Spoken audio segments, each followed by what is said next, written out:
Today is Thursday, August 31st, 2017, and we're at the Gunnison County Library in Gunnison, Colorado.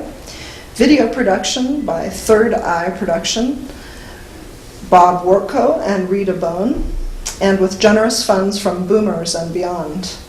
This is an oral history of Patricia Amlin.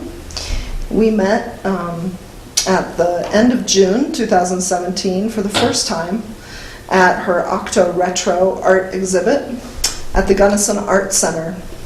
She's a lifelong artist and resident of Gunnison County, and we're here to hear her story today. Can I say welcome? Thank you. Thank you. I'm Patricia Amlin, and I really have had an awfully difficult time calling myself an artist, because I've always felt that was too large a word. I was born in 1937. I was born in Chicago, Illinois. My father was born in 1894 and my mother in 1907. So there was kind of a stretch there. My grandmother and grandfather met each other at the World's Fair in Chicago. So she had come from from someplace outside of Russia when she was 2, so she was an immigrant.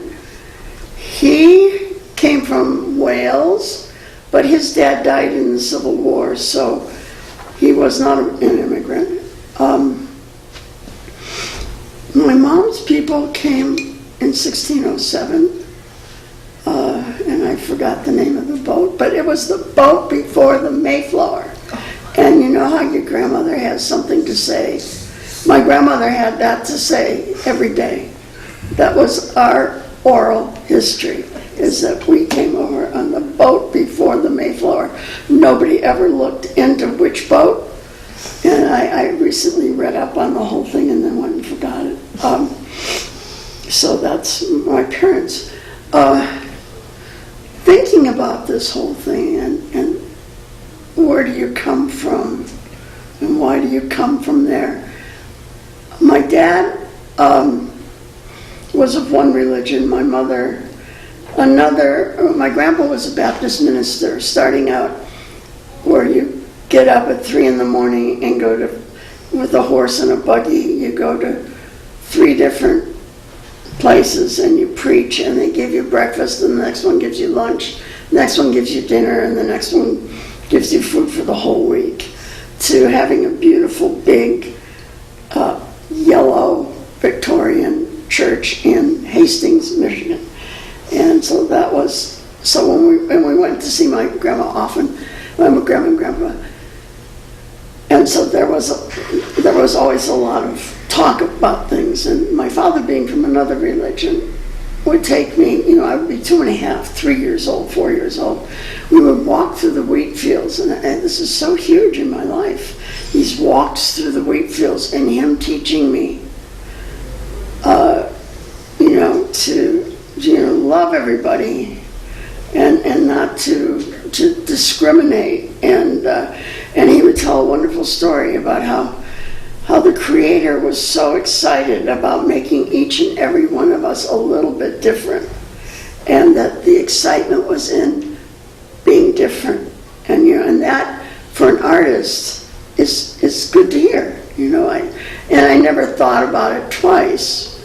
We had a kitchen table that had a dictionary on it, and we also had a strap in the bathroom, a leather strap that you go like this, and so that was my parents said to me 4,000 times a day, you are our life. We've given up everything to have you. I was even allowed to drop India ink on the white carpeting once, and my mother didn't say anything. She just moved the chair. I had total respect and love for my parents, and in giving back, I had to act right. I mean, obviously you had to get good grades and behave yourself, but participate in the community, and that was my life. We went up. It's curious because we went up to Canada every time we could. We didn't have a lot of money, but August was a bad season for my dad's business. He started an advertising business when he was 56, and so we'd go up to Canada and we'd go canoeing and wandering around in the wilderness. And what I remembered most was the big spiders. But we'd be in little bitty cabins along the edge of the river, and I think that's what made the move to Gunnison 60 years later just really comfortable.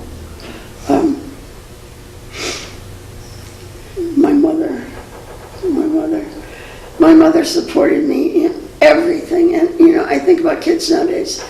They don't have a mother because mothers have to work to pay the rent. You have to have a 2-salary family. That means there's nobody there to give unconditional love during the day to the child who needs it. And all children need it.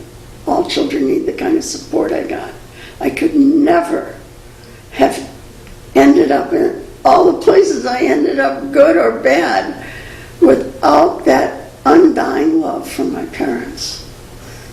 And it's almost impossible if you have both parents out working nowadays. So, that's a problem. How did she spend her day? She had a little house and she cleaned it. She had a little house and she cleaned it. And then she made food for the family. My father came home at 5:30 on the dot. And there weren't freeways, so and he had his own business, but no matter what, he was home at 5:30 in the evening.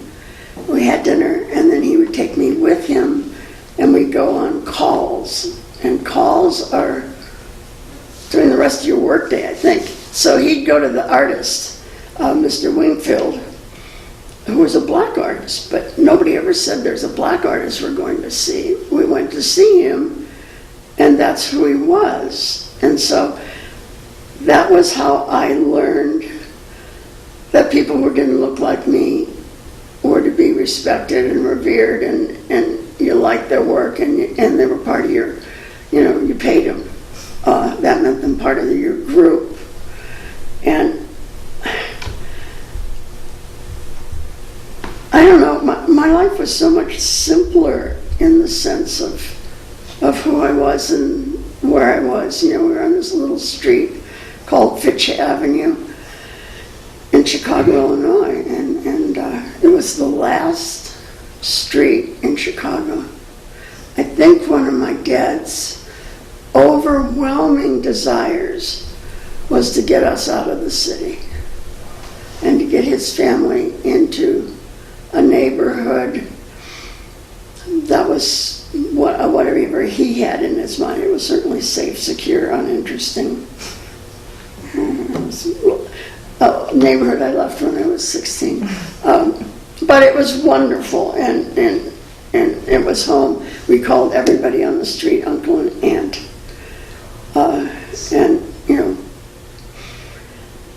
So tell us about your siblings. I have a brother who's 20 years older than I am. My father was an incredible patriot, so he lied in the First World War and he lied in the Second World War. First World War, he went off to the East Coast and was he was in the Navy. Mm-hmm. Second World War, he went up the road to the Air Academy and taught metallurgy. But he had to be part of it. It was a big deal. I remember VE Day and I remember VJ Day exactly. And on one of them, an adult came out and had us have a circle in the place where we were playing. We had a circle and we sang "My Country 'Tis Thee," and we did a little ceremony. And the same with the other one. I can't remember them apart at this point. but I know that we did a ceremony for each one with an adult who wasn't invited. They just took it upon themselves to come over and take our little play bunch and do that. So, and at the end of the war, we went up to the bus stop and we met my dad because it was his last day doing that. So during World War II, we sacrificed. We gave up our car. He took his key and he closed his business down and went to teaching at the Air Force Base. I remember Spam. We gave up eating certain things. It was a community effort. I never heard anybody complain, except for the guys who were making a lot of money off of brown bags. They had invented brown paper bags, and some guy down the street was making a ton of money off those brown bags. And so that was the first time I'd ever heard about, making money off of wars. Now it's something, you have a war to make money. You sell to all the people, all the different countries, against and for and against, and you make all the money you can, and then you start the war. Anyway, but I heard about that when I was 5 or 6. And I was born in 1937, so in 1942, I was 43. I remember things like that, and there weren't many. How did your mother spend your day? She supported her daughter. Mm-hmm. She helped me with my homework. She helped me with my artwork. She helped me with everything. And I never passed the day without thinking I'd done it right. I didn't think I'd done it wrong, and that was because of her. And I don't think I gave her credit for that until I was about 70 years old. So thank you. Thank you, Mom. And thank you, Dad.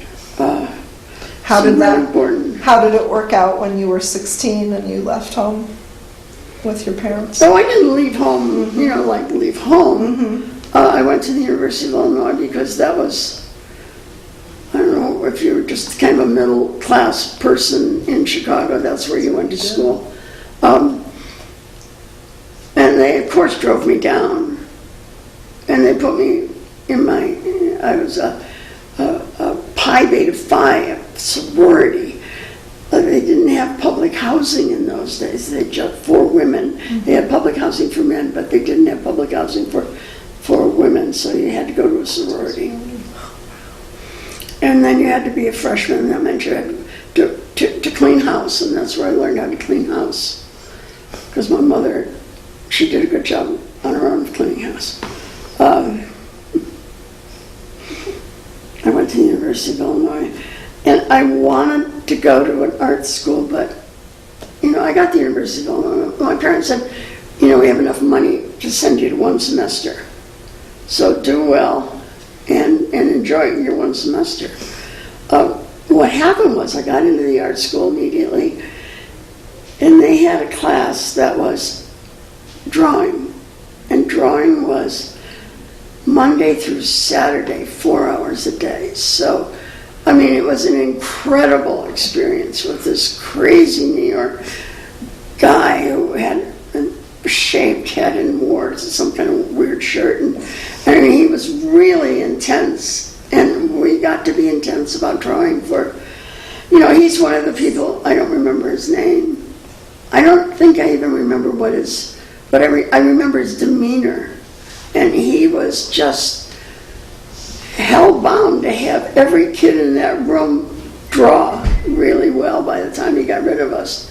And it was incredible. It was really an incredible experience. And I didn't go to just one art school. Then I went 2 years there, and then I got a boyfriend. In my day, you learned everything from boyfriends. That's how life emerged. And this boyfriend had been to Eastern schools, which was a big deal in those days. And he said, you have to go east if you're going to be an artist. So I went to Skowhegan School of Painting and Sculpture in Maine in the summers. And the first time I got to go for 2 weeks, because that's all we could afford. And then the next summer I got a full scholarship for the whole summer. So, I mean, kind of, and then when I came back, Oscar Kokoschka was at the Minneapolis School of Art, so the minister of our church got me a scholarship to go there. And, you know, You're so fortunate. I just didn't understand that I could have been working. I just went from one thing to the next, and it was this big blessing that just, and then when I was finished with college, I had a Fulbright fellowship to Germany. So, and I figured out about 8 years later that I think, because I was 21, and that's young to have, to go abroad and to study. I think they needed people to go to Germany in those days. I think most of the artists really wanted to go to Italy and Paris and so forth. So I was perfectly excited to go to Germany, not really understanding the political ramifications of that. And it was Germany is a wonderful place to study, because my day when I'd go to school, and then after school I'd walk over to the university and sit around and listen to classes. And that was okay. I mean, nobody asked why was I there. And then I met up with my best friend, and then we went out and shared a glass of wine. It was a quarter for a glass of wine, and so we each had a half a glass of wine. And then he'd go home and do homework. But I was an art student, so I'd meet up with older artists to hang around and talk. And then I started learning about politics, or about countries, about something other than art, and my mom and dad around this time. One night we went out, we were talking, like artists around a table talking, and a new thing had come. It was neon light, and there was a new bar, and they had neon light out in front. So we walked over there, and then this man that I was standing next to was shot. And then somebody pulled me back into a dark alley. That was the Red Hand, which was the Algerian War was going on. And the French were like killing Algerian students, and some of these students were in my night talking group. The other two kids from Algeria were dental students. They had a bunch of kids that they wanted to have after the war who were trained. So it was one of the dental students that grabbed me and pulled me back into the alley. And I met him years later, and he had been in jail and all this. But, when the Paris terrorist attacks have come in the last couple of years, I can remember why they came. I was just a young woman standing on the street in Munich at about 7:30 in the evening, looking at this miraculous new neon light, and the person next to me was shot. So I can see why people, the Algerian kids, had anger. Mm-hmm. And anyway, so after the Fulbright was over, the German experience was incredible. You said, did you go out? And what was so great about the German experience is we got there, and we were put in a family with kids my own age, girls, and then they had a kitchen. In the kitchen kitchen, they had what was called a dila, and that was a kitchen table. And we did all our work there, our homework and everything together. We ate, we helped clean up the dishes, we got on our bicycles, and we went down to the Cuvier Theater. And that was half of that had been hidden away from during the war, so they had reconstructed the whole thing.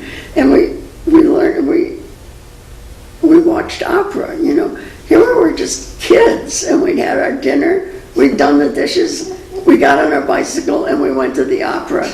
And there was always some kind of amazing cultural experience that didn't happen on my street in Chicago. It wasn't part of my life. And I think that probably was the big part of my living in Europe, was that I went to all the European museums and I saw all the artwork all through the ages firsthand. And, I had a really incredible love for it. So, and for getting on my bicycle, just getting on my bicycle and going to the opera, that to me was just beyond belief. What city were you in? I was in Munich. In Munich? In Munich, in southern Germany. Mm-hmm. So it says about did I ski or in the wintertime. When we got off the boat, we were on one of the last German boats. They were all getting thrown away. This is a beautiful hand-carved little bitty ship with saunas and all the Fulbright students were on it. And then we went to the Hilton Hotel, and then we met people. And these were people from our own towns that they thought would be good for us to meet. And so I met Renee Marie Hausenstein, whose father was ambassador to Belgium. And Renee Marie would take me skiing, and she'd take me to Switzerland skiing. And one time she took us skiing, and this was my other friend that I had the half a glass of wine with every day.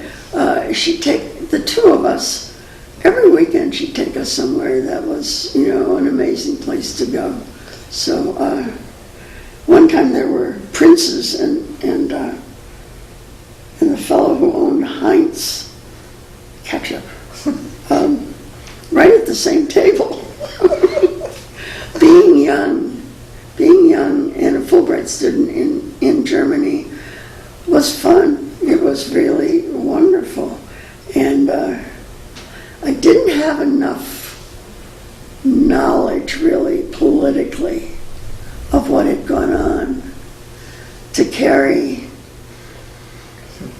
as much emotion as I probably should have. I just went with the blows and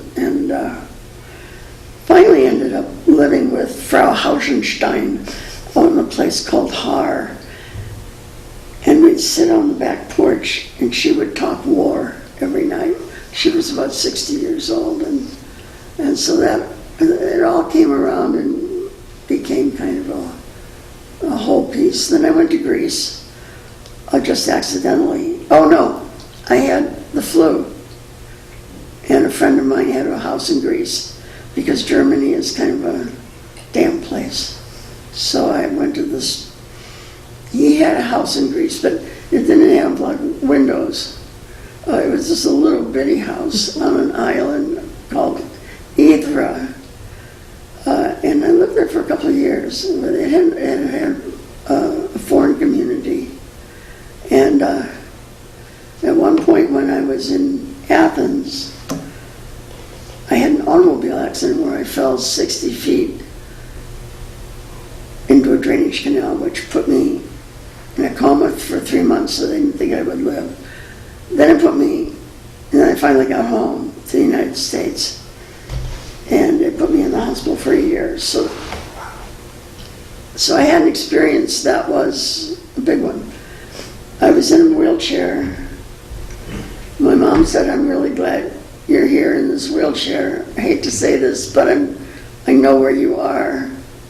And I know you can't get in any more trouble. I'll just wheel you around and take care of you for the rest of your life." So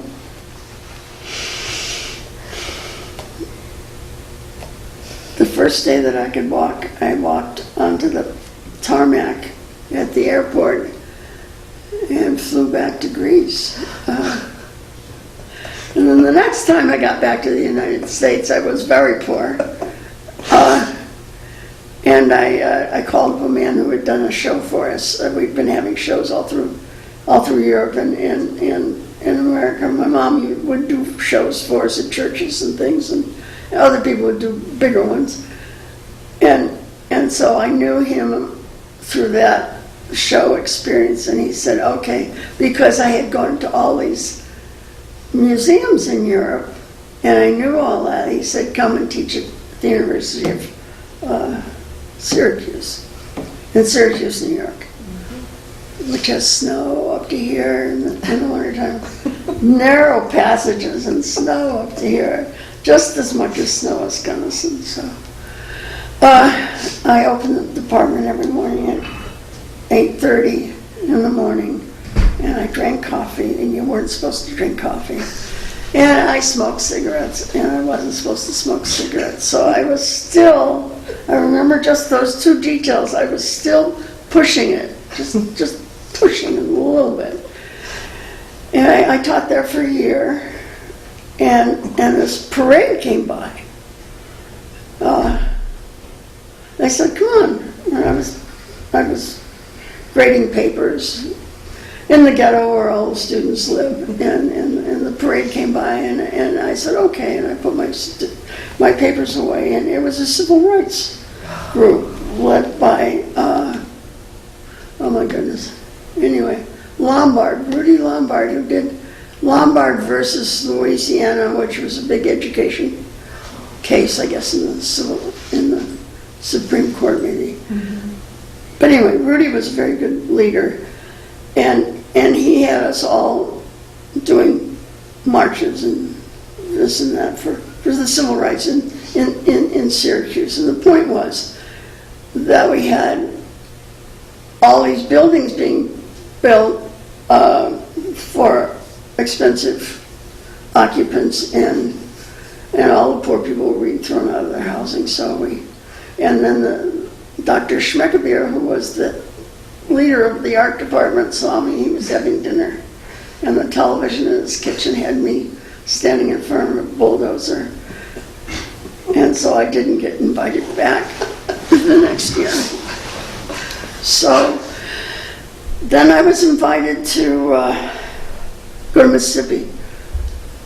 And I just got in my car and went to Mississippi because I didn't have a job. And my job there, I was called by a friend of mine from Syracuse, was an attorney, and she said, Patricia, I keep going to jail and nobody can get me out. You drive the car, and then I'll get you out of jail. So I thought, okay, that's a good idea. And so I went down to Mississippi, and then when Freedom Summer was over, all the cars came and picked up the children and their checkbooks. And people started getting knocked off the highways and killed, and it was just like it had been before. So there were a few of us that stayed. I stayed 3 years. And during that time, and you remember my dad and I taking those walks out into the fields, and how all people are created equal was the main gist of those talks. I really and truly believe that if everyone were given the vote and allowed to vote after they were given the vote, if everybody could vote, then we would have a perfect nation. So that's why I stayed in Mississippi. And then President Johnson did, not No Child Left Behind, what was it? Head Start. Oh. Head Start. And since I was a teacher, I got to be head of the first Head Start schools down in Mississippi. And I taught at Russ College, which was a black college. So I did that college and then the Head Start. So if you do that as a white female in Mississippi, you get to get knocked off the road and chased across, and they burn down churches, and just because you go and teach old people how to write their names. It was an amazing experience. It was a life-changing experience. I don't know how much good we did. I married the other white guy who stayed. He just graduated from Princeton, and we got married, and I was pregnant, so we went back to Berkeley to have the baby because we were afraid it would be murdered. We were just sure of that. So the baby was 5 months old, and the people at Chulahoma, the old people back in the country, called and said, "Would you come and be the head of our Head Start school?" And Head Start school was at a church, and then there was a tree in the back, and then there was some sand around the tree, and that was the Head Start school. And they had a professional lady from Washington, D.C., and she stayed up in the church. She just says, I know she was the boss of everything, and then I was the white person there, token white. That's what you say, isn't it? And so we, and then that baby we had with us. Can you imagine taking your 5-month-old baby to Mississippi? So he sat on the front porch with my husband of the Mitchell family in Chulahoma, Mississippi.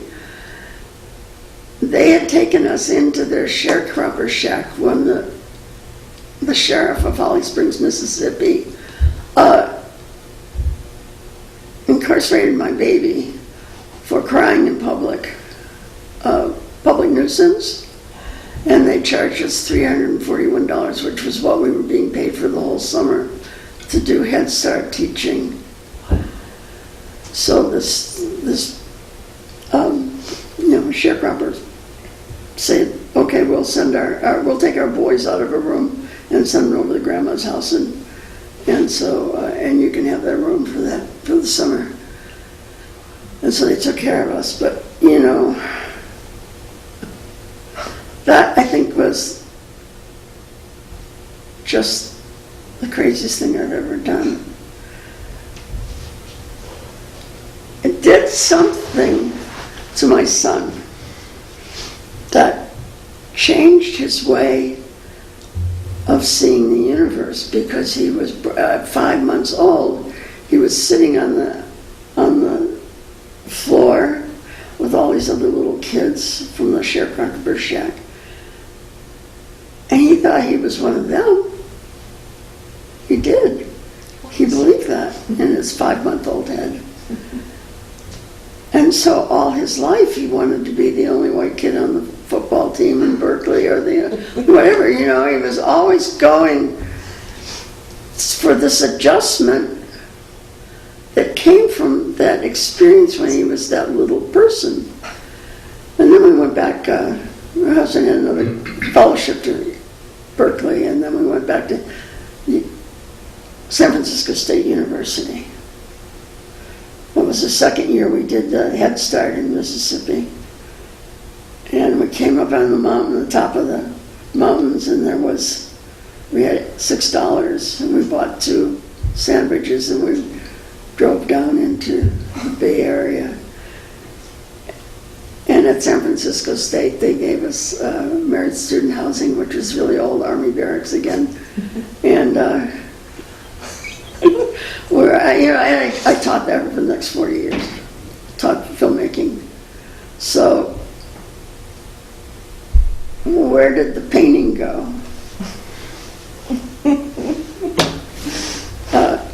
Not until I got back to Gunnison. So that was that last 100 years. How did you go to dances? Of course I went to dances. Well, did you do your Mayan work when you were at San Francisco State? Oh, my Mayan word. That was my big dream. All people have to have a big dream. Everybody has to have a dream. And if you get brought up like I did, that no matter what you did, it was good, you get a chance to have a dream, any dream you want that comes to you. You just take it for granted that you can have that dream. So I was walking around the corner in Tikal in Guatemala with my husband one day. It was kind of a rainy day, but we came around the corner and there were howler monkeys in the trees. And I just got zapped by the Maya. And we walked around in front of the pyramid and into just a little shack. And in this little shack there were Maya polychrome ceramics from the 7th and 9th century. And that doesn't mean anything, but it was the most incredible calligraphy that I had ever seen. And I said to myself, because I'd been teaching filmmaking, and so remember I got to learn how to draw at the University of Illinois. That man made sure I had the skills that you needed to be an animator. I didn't want to be an animator. I did not want to be an animator. That was not an art form. Like Michelangelo was not Disney. That was, it was a huge fight. I did not want to be an animator. I had the skills to be an animator. I had the skills to take the imagery from the Maya polychrome pots and do something with them. So we went around the corner and we saw that pottery. And then we got on an airplane that had no insulation. It was so cold and it was so raining. And then we got off the airplane and we went to a junk shop and we bought a Mayan polychrome ceramic. Now, I don't know where it came from. A couple of years later, it would have been a very illegal thing to do. But right then, it wasn't an illegal thing to do. And then we went to the hotel. And it said, tonight there's a lecture by Nicholas Helmuth about the Maya ball game.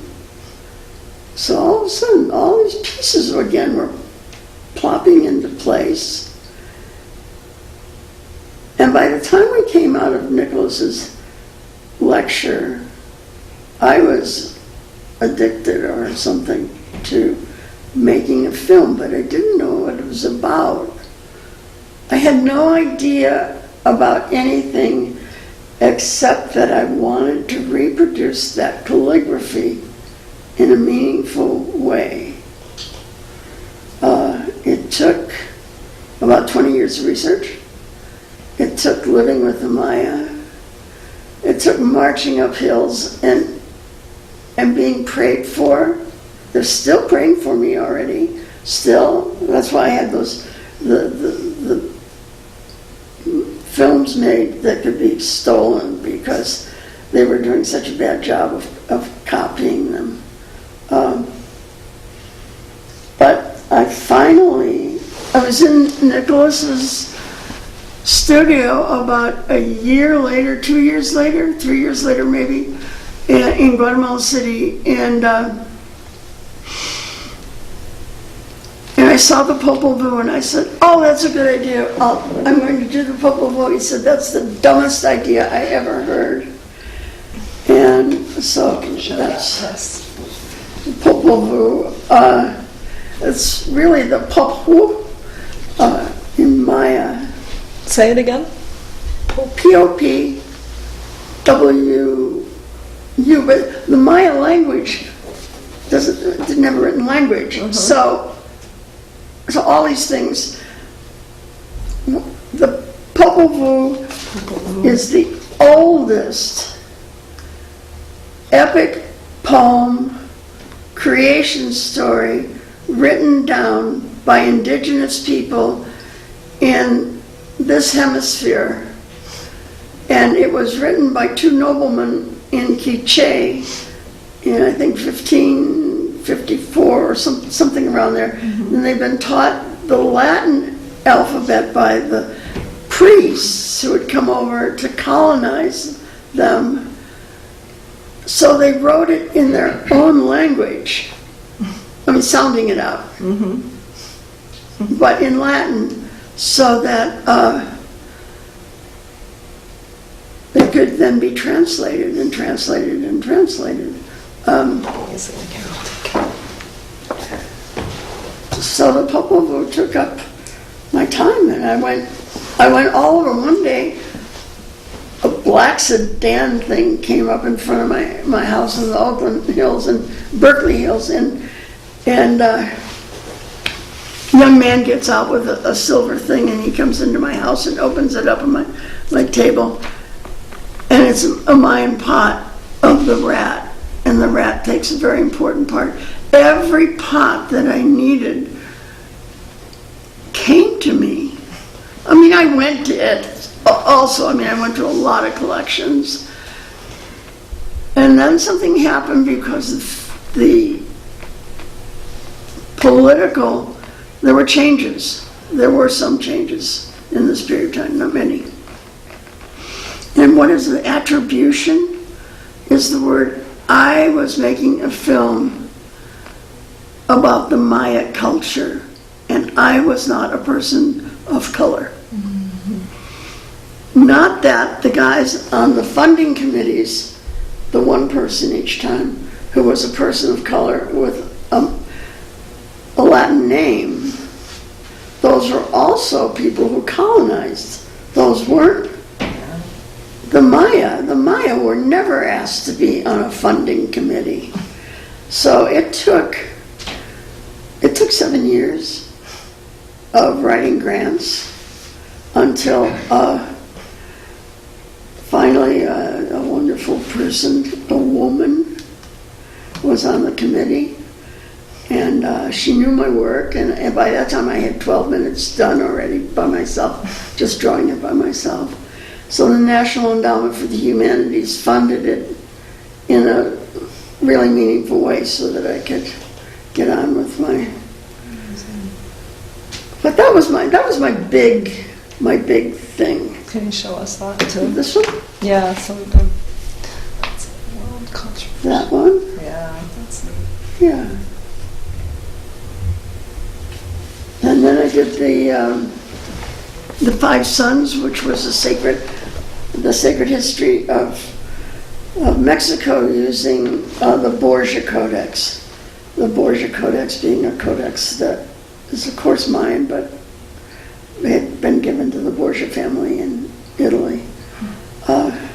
So I spent a goodly amount of my time, and then somewhere there I became a single mother of 4. So I was running an animation company, and I was teaching full-time at San Francisco State, teaching filmmaking, and then developing the animation department and teaching animation, even though I didn't want to. I mean, I love teaching animation. I love my students. They're all very creative. They would go out in the middle of the night and draw pictures in the subway, and dingle-dangle from places and make pictures in the darndest places. And they were all incredible creative artists, and I love them very much. But it didn't go. I mean, it wasn't my life plan. But it came out to be my life dream, which was full of so many incredible people, and still is. It was bestseller at the University of California Extension Media Center for years, and then I was invited to be the first woman on tenure track at San Francisco State. That's how it was in those days. Women weren't invited to be in tenure track positions. So, and then I came to Gunnison. And you kept painting, and you started painting. Right? And you started painting. And I went back to painting. When I was at Russ College in Holly Springs, Mississippi, I would paint in a hallway. And then my students, because they didn't want me to be sad, they would all come in, they brought coffee pots, and they brought their homework and everything, so they'd sit in a room and do their homework. And, you know, the last thing you want to do is have your kids running all your kids right there as they're trying to paint that 1 hour alone at night. But anyway, and I kept the paintings very abstract at that point, because I didn't want to get in more trouble than I was in. But up to that point, it was a wonderful life. It was a really wonderful life. I know I've left most of it out, but there's this picture. There's that nice This is picture. Peru. So my friend Ann Landwehr, who was teaching 7th grade in Gunnison, Colorado. And she said, why don't you come with me to Peru? So I went with her, and we saw the macaws, and we saw all the birds, and then I started a bird series, and some of that was in this last show I had. But mostly this last show was my 80th birthday. And I thought it would be a reunion. I thought it would be a memorial, that I would get it out of the way, that the kids would just have to be able to put up the show, and I would already be dead, and it would be a memorial, and then they wouldn't have to do any work, and it would all be in place, but I was still here, so I got to enjoy it, and I really did have a wonderful time. And then on the 17th of June, we had all the family come, and we had kind of a children-based week where, you know, we did kids things, going down the river and going to the lake and overnights and horseback riding. And Gunnison is the most incredible place to be. Everybody comes to Gunnison from all over the world. So you say to yourself, why should we go to California when we can just be here and do everything beautifully? So we all came to the perfect place, and we're here. And I'm still here. And my plan is to live in my house until I'm not longer here. And I love it. I love it. Why did we come? Why did I come? Because my son called me from New York one day, and he said, Mom, I want to go back to my original dream, and that was being a veterinarian.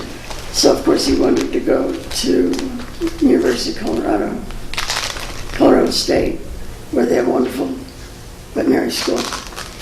So I met him in Chicago, and we took a road trip all around Colorado, and we didn't have Gunnison on our list because it was kind of off the circle.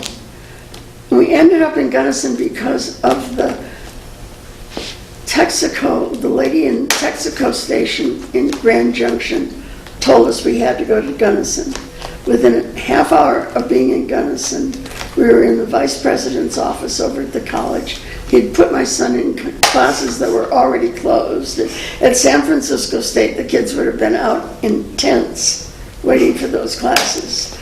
And in Gunnison, they were available, and people pulled strings for us, and they didn't even know us. And we were welcome. And so then the lady where we were renting the house wouldn't let the dogs in, so we bought a little house, and I'm still in that little house. But I was still teaching at San Francisco State until 2005, and I think we came in about 1997 or something. And here's one of your bird. Well, there's a bird. There's a bird. There's a bird. There's another bird. I like that one better. I like that one better. These are the sandhill cranes. And I spent about, I don't know, I probably spent 10 years here following sandhill cranes all around and painting sandhill cranes and loving sandhill cranes and golden eagles, and you just can't stop when you start talking about the things to paint and to love. Oh, that's the picture. I had a dream. That's what started it. I had a dream, and this is this is in Nebraska, and the Sandhill trains, and then they migrate over to Siberia or Idaho or different places. And it was a dream that I had in Berkeley when I was still teaching at San Francisco State. And then I came back here and I found that it was actually in the river over there. It was actually a reality. So I started painting it. And I couldn't, it wasn't attributed to somebody else's culture. With the Popovo and those films that I had made, I had to leave them behind because they weren't mine. Although I don't think they're anybody's but the Maya, and I'm perfectly happy to do that. And the Maya said, please do it, so they had asked me to do it. And now we're starting to wander. Is there anything you want to... No, is there anything here? Here's your else? Oh, it's been wonderful. When I first met you, Patricia, I loved what you had to say about staying the course and being grateful about the gifts that you were given, and you've told us a lot about that. And I appreciate that. And everybody appreciates that perspective, that you just keep going. You have an accident, you keep going. So thank you for sharing with us. Don't have a choice. Don't have a choice. No, it's just... But I've had a wonderful life. I'm really, it's a big gift. My life is a big gift. I'm grateful. Thank you.